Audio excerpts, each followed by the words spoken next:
Okay, a quick video for my friends. Some of you, have this problem. It's a 2005 2500 Cummins. It's pretty low miles, 180, a little less. Cutting out, stalling, all kinds of stuff. No codes. Did a fan clutch. That didn't help. Did a whole bunch of other stuff too, look. App sensor, fuel pressure regulator, crank sensor. Anyway, so I had a guy come scan it, and he did. It wouldn't show on my scanner, but his said camshaft position sensor.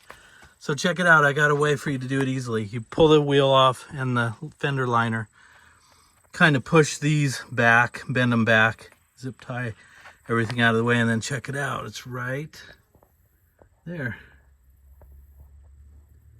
And you can get in there with one of these. Where is it? There it is. T30.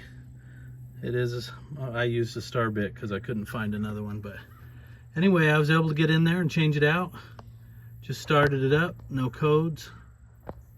Maybe we're in business.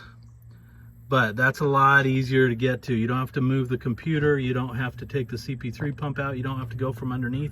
Just sit on a little stool here. Get your arms down in there. Get that one little bolt right there in the middle of the screen and pop that connector off, and you're good to go.